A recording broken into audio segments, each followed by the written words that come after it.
Universities have to commit and recommit to uphold to the Civil Rights Act when it comes to Jewish students, which they have not been doing. We've seen specifically Jewish faculty members told not to come to campus during the protests. We've seen Jewish students being unsafe, really staying at home. This does not sound to me like the serious or the result of a serious administration that is trying to protect its students.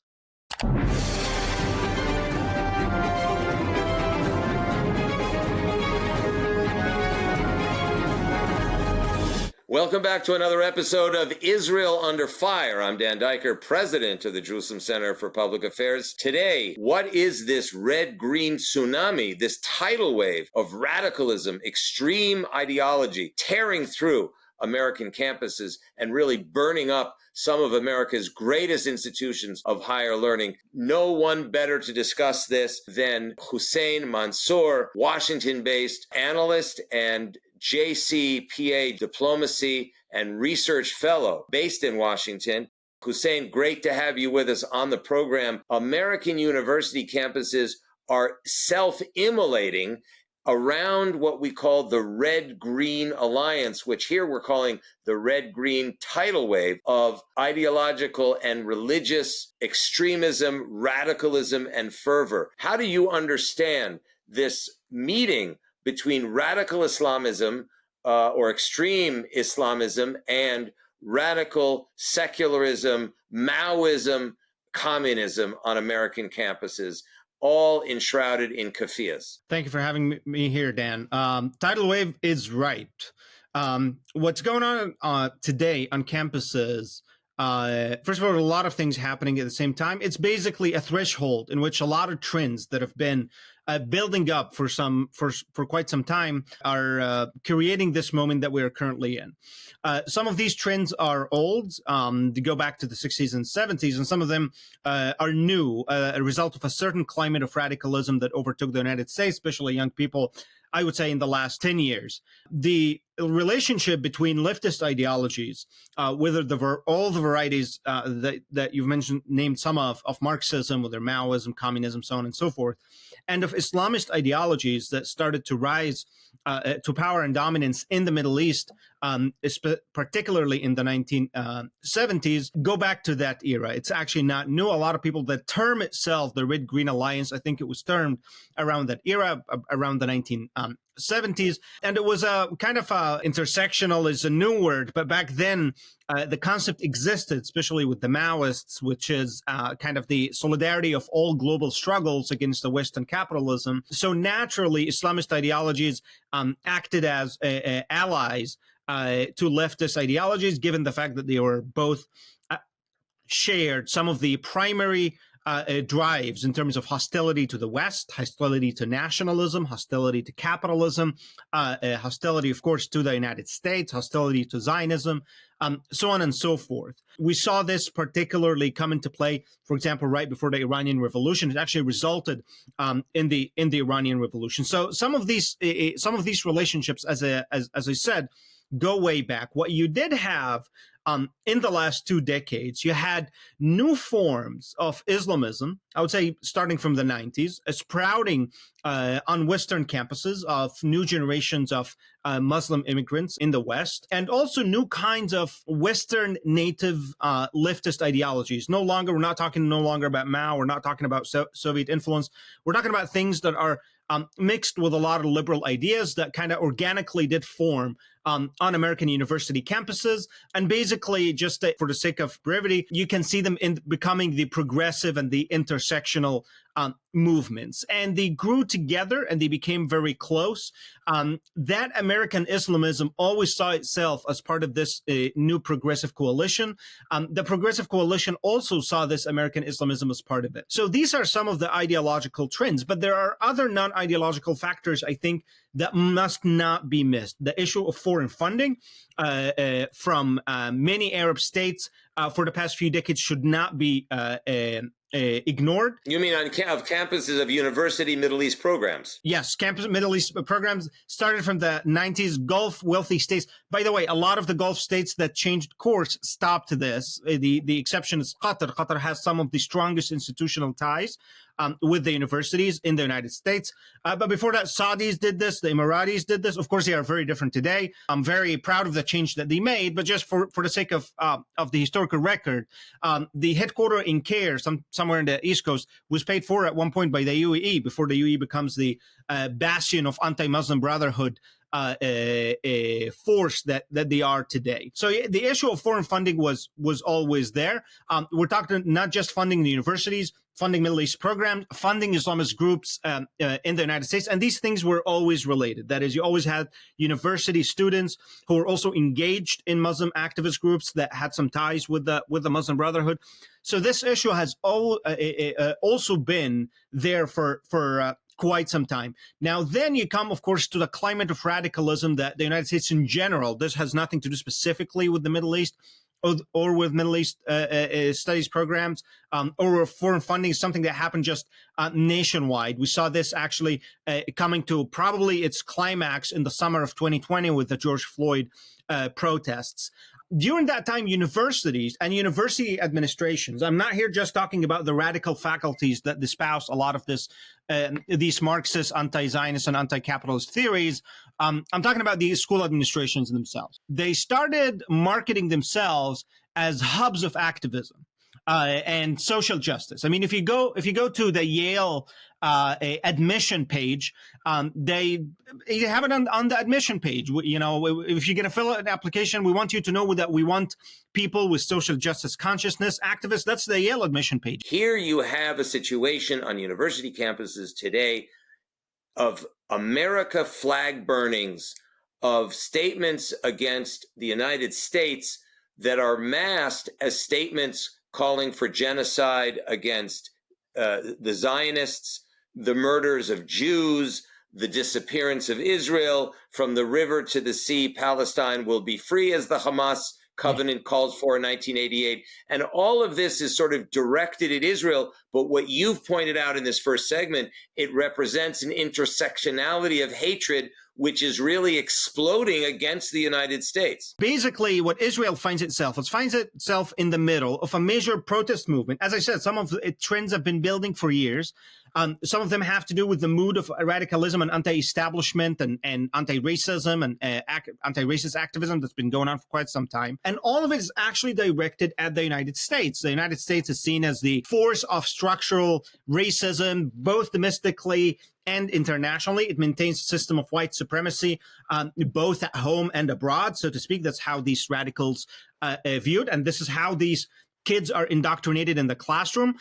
Now, the United States, of course, is an ally of Israel, which provides Israel with military aid and funding, which, of course, the Biden administration just paused, and you cannot actually divorce that from what has been happening or the decision of the administration. You cannot divorce it from this domestic mood of protest against the United States. But basically, this is about the United States. It's about transforming about the United States. It's about American identity, American foreign policy. And it's much less about actually what happens in the Middle East. Absolutely. And, you know, we want to talk in the next segment about BDS and the poisoned Ivy League and how Hamas has kidnapped America. Welcome back to Israel Under Fire. I'm Dan Diker, president of the Jerusalem Center for Public Affairs, now Foreign Affairs. And I'm here with the JCPA Diplomacy and Research Fellow, Washington, D.C., Hussein Mansour. We're talking about BDS and the poisoned Ivy League, how Hamas has kidnapped America and American campuses. You know, Hussein, it's not an exaggeration to say that Hamas has kidnapped American university campuses. And when you look at Columbia, Harvard, Yale, Penn, Washington, and really scores of universities across the United States, and you see these violent campus protests on behalf of Hamas, what they're really doing is advocating for a jihadi group that came out of the Muslim Brotherhood that was established 100 years ago. Many people don't realize that they're allowing Hamas, supporting Hamas subversion of American campuses and tens of thousands of dollars that American parents are paying for their young women and men to be educated in liberal educations across the Ivy League. Those liberal educations are becoming subject to jihad and nothing less. What's your view on it, Hussein? Dan, the sad reality today that if students in some university in an Arab capital raised the flags of Hamas or Hezbollah, they will be immediately arrested.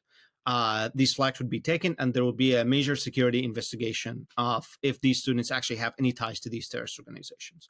Not just that, you see it even in Saudi Arabia. There's been news, for example, that the Saudis have been actually very clear that they are not going to tolerate any criticism of Israel or sympathy for terrorism. You see videos of people actually prevented from entering the Holy Mosque in Mecca because they were carrying Palestinian flags, because the Saudis do not think that the Hajj should be used as a platform for these things.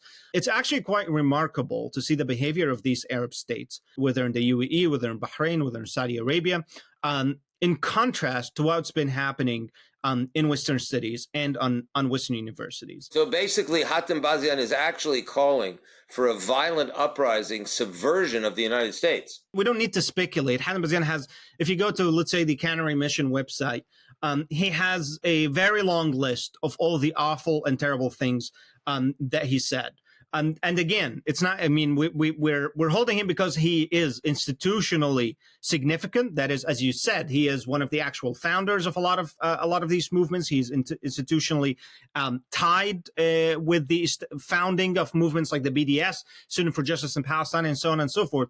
But if you're going to talk about the classroom, sadly, there are hundreds, if not thousands, of Hatem Bazians. And that's actually, I think, the biggest problem at the moment. When we talk about universities, I want people to know that we're not talking about a simple or a small problem. We're talking about problems that includes a lot of factors. As I said, you have the issue of funding. You have the issue of the administration.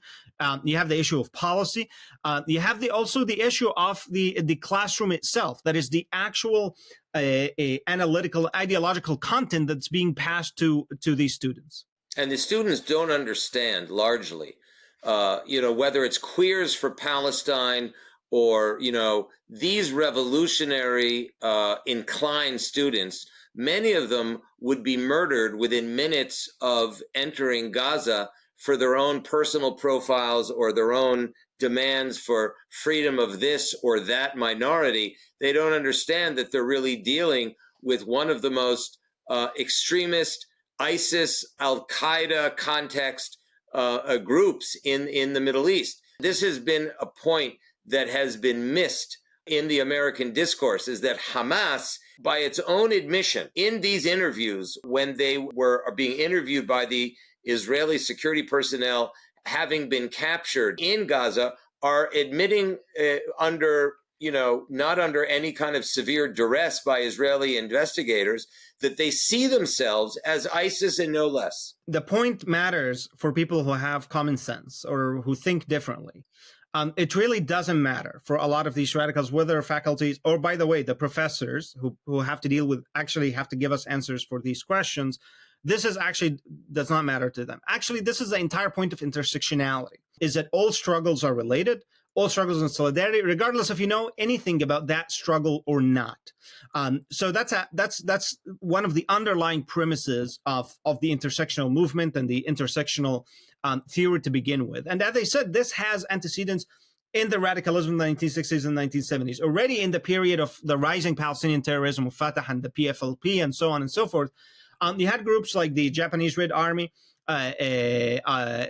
conducting a terrorist attack in the airport at Lod. The German Red Army had the Bader Meinhof group, so on and so forth, right, involved with Palestinian terrorism. And the Red Brigades, the Italian Red Brigades? Yes, the Italians too. They didn't know. I would not imagine somebody from Japan, a radical, a brainwashed communist back in the early 70s, actually knew much about the Middle East, about the history of the Middle East, about Zionism, about the Arabs, about what's happening with the Palestinians, about Arab nation, or all the details that really matter in order for you to understand this conflict. But it was the global struggle at the time, and all struggles are in solidarity. So they just went with it. It's very, very similar to what was happening, but it's in American style. And that's here why the Marxist connection matter, and that's why it really matters how much these leftist theories is so advanced in the American university specific. The conversation is so fascinating, but we want to go from the Marxist connection to the university administration correction. That's what we're going to talk about in our third segment, Israel Under Fire. Stay with us.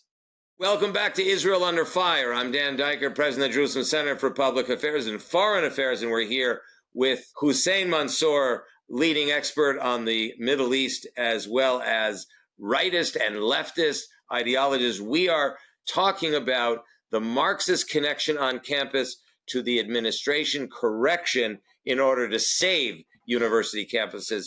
Hussein Aboubakr Mansour, what is America going to do to save its own campuses and enforce codes of conduct, enforce Title VI of the 1964 civil rights legislation in order to protect students of color, Israeli students, Jewish students? It's a big, big haul on American campuses to save them from self-immolation. First of all, the number one thing that we all have to do is to take this moment seriously.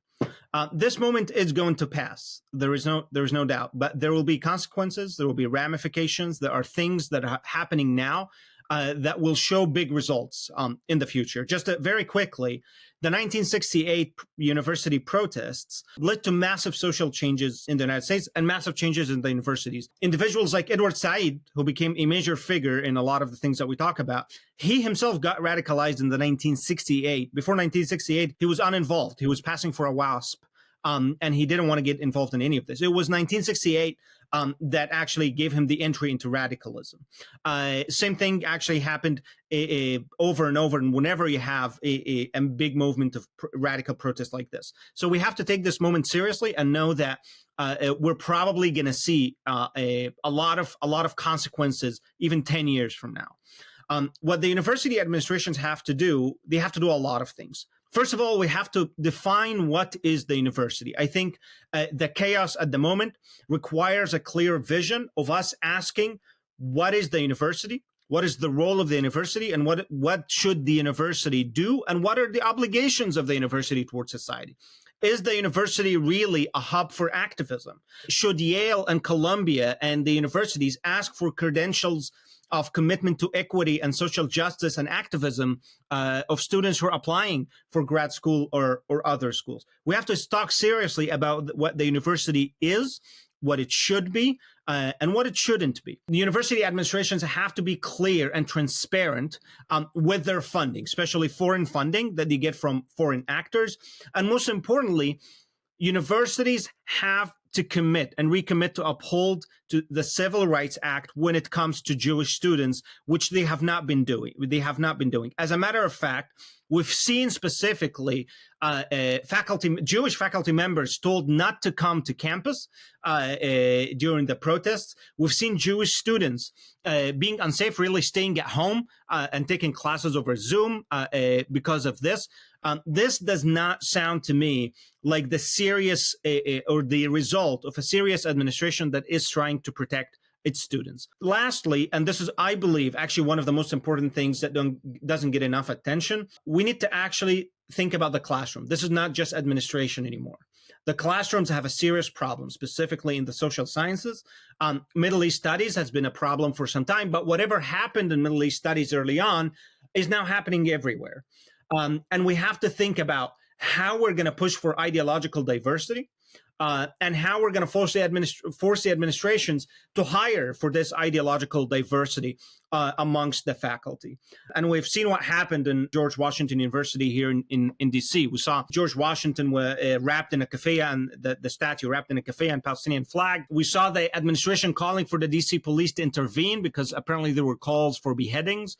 This actually happened. This is the news, and you can't make this up. Absolutely. In fact, it's actually extraordinary to observe the level of faculty radicalism that is poisoning the minds of so many young students. You know, both of us have gotten 3 degrees from various universities, and it is extraordinary. And I say this as a Harvard University graduate. My entire family is at Harvard University. To watch the level of radicalism take over Middle Eastern studies, and that, you know, you see heroic people like Bill Ackman take very heroic positions of principle. And you do see people at Harvard take academic, there is actually a program at Harvard called Academic Vitality, which is trying to introduce academic balance back into the curriculum. But these are exceptions. Your final thoughts on this? I'm going to tell you an example, actually, something that just happened yesterday. I received a call from a friend here in D.C. who told me that they are holding a big conference next month about the human rights or the situation of the Copts in Egypt, which is a very large Christian minority. And we all know the conditions of Christian minorities all over the Middle East. And all of a sudden, I remembered there are Copts. I completely forgot. You never hear about these minorities. In these classes, you have Nakba studies, something legitimately, we can call it Nakba studies, endless studies about the Nakba. However, you never hear about any serious academic interest in problems that could legitimately be much important for the region and much bigger in terms of its human effect.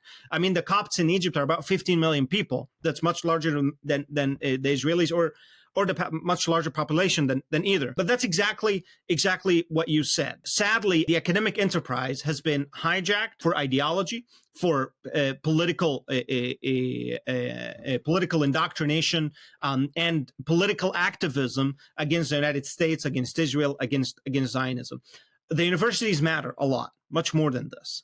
Not just because that this is where the minds of young people are made, but this is where we find knowledge, where we find truth, where we can actually talk about issues supposedly objectively, calmly, and discuss very dispassionately things that have great consequence to the world. And this is why we have to take this.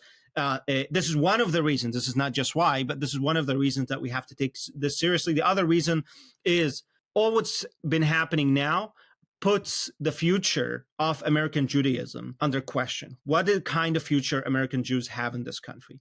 There we have it. Israel under fire, America under fire, and the need to douse the flames on American campuses and cities, ridding it of radicalism and extremism, returning the liberal agenda to the institutions of higher learning in the United States, some of the greatest institutions of higher learning that have lost their identities and need to really regain the narrative of fair-minded, objective, fact-driven liberal education.